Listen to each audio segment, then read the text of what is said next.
Team Parents Solo, super content de vous retrouver pour cette nouvelle vidéo qui va traiter de l'absence des enfants pendant les vacances. Pendant les vacances, c'est clairement un moment où on a les enfants moins souvent et sur des périodes plus longues où on va être seul. Donc souvent on va avoir un manque.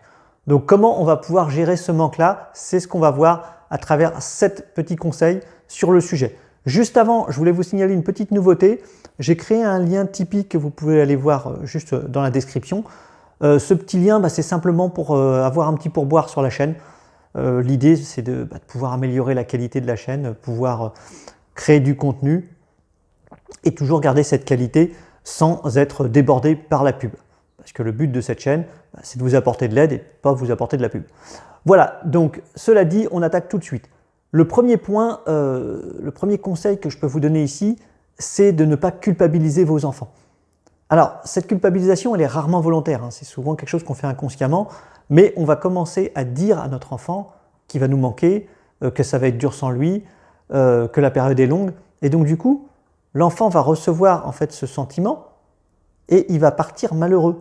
Et vous allez peut-être même il va peut-être même vous dire qu'il n'a pas envie de vous quitter parce qu'il n'a pas envie de vous rendre triste. Mais de toute façon, c'est quelque chose qui doit arriver.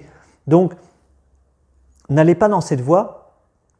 Essayez au contraire de positiver ce moment, garder, j'allais dire, ce sentiment négatif en vous et positiver l'instant en disant, je ne sais pas, par exemple, avec papa, tu vas pouvoir aller manger des pizzas, tu vas pouvoir aller manger des frites, enfin, j'en sais rien. Donc, voilà, l'idée, ça va être de positiver ce moment pour que votre enfant soit content d'aller passer ces moments-là. Donc, on focalise sur les activités positives. Deuxième point, on rassure l'enfant en lui rappelant que c'est une période qui va être temporaire. Le passage du temps, il n'est pas le même quand on est grand et quand on est enfant.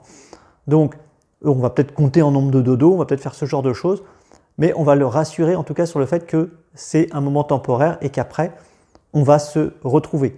D'ailleurs, on verra à la fin de cette vidéo qu'est-ce qu'on met en place au moment où on se retrouve. Petit 3, c'est fabriquer un objet personnel. Alors quand je dis fabriquer, ça peut être en fonction de ce que vous voulez, mais l'idée c'est de créer un lien à travers un objet. Cet objet, ça peut être une photo de vous, ça peut être un objet qui vous appartient, que vous lui prêtez, ça peut être une boîte à bisous par exemple. Vous créez une boîte et puis vous faites des petits bisous dedans. Si votre enfant sait lire, vous remplacez les bisous par des petits messages. Et donc du coup, votre enfant va pouvoir ouvrir cette boîte et puis penser à vous régulièrement à travers les messages que vous lui avez écrits. Donc c'est tout simple, un truc qui ne prend pas trop de place et ça fonctionne très très bien. Moi je le fais avec ma fille, c'est quelque chose qui fonctionne vraiment bien. Par rapport à ça, il y a aussi évidemment le fait de pouvoir appeler votre enfant. Avec tous les moyens de communication qu'on a aujourd'hui, c'est très simple de trouver des solutions. Il faut juste être prudent par rapport à ça en définissant le créneau à l'avance. Pourquoi c'est important? Parce que si vous appelez votre enfant au moment où vous en avez envie, peut-être que votre enfant il sera au milieu d'un jeu, peut-être que vous allez le couper au milieu d'un jeu. Et donc du coup, vous allez l'avoir au téléphone et vous aurez la sensation qu'il n'est pas vraiment avec vous, qu'il regarde autre chose, qu'il pense à autre chose. Et donc finalement, cet appel, vous allez avoir l'impression que finalement, il vous aime moins ou qu'il vous a oublié, alors que pas du tout, c'est simplement qu'il n'est pas dans le moment. Donc, pour éviter ce genre de choses, définissez un créneau à l'avance et à ce créneau-là, vous vous appelez, ce sera un événement pour lui, ce sera un événement pour vous et donc vous serez vraiment connectés. Autre point que j'aime bien faire, c'est qu'une fois que ma fille elle est partie, je passe dans le rituel du rangement. Le rituel du rangement, ça n'a rien à voir avec tout nettoyer dans la maison. C'est juste créer un cocon de vie qui va être agréable pour moi. C'est-à-dire de me remettre dans un environnement qui est chez moi, sans enfant, mais dans un cocon qui est agréable et dans lequel je suis content de revenir.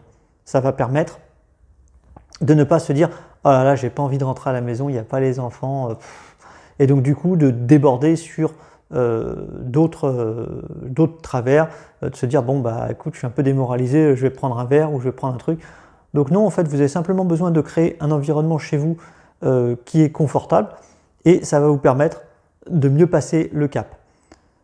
Par rapport à ça, mon conseil numéro 6, ça va être justement de vous occuper et de vous occuper de vous prendre du temps. Aller voir les copines, aller faire un bon resto, aller voir un musée, aller voir la famille, je sais pas, enfin, tout est bon. Profitez de ce temps pour vous. Ne subissez pas cette solitude. Au contraire, mettez-la à profit. Mettez à profit ce temps pour en profiter un maximum pour vous. Et dernier point, ça va être de célébrer le retour de votre enfant.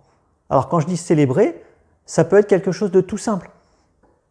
Votre enfant rentre, il y a un petit gâteau, vous lui avez fait quelques ballons accrochés à la porte, ça suffit.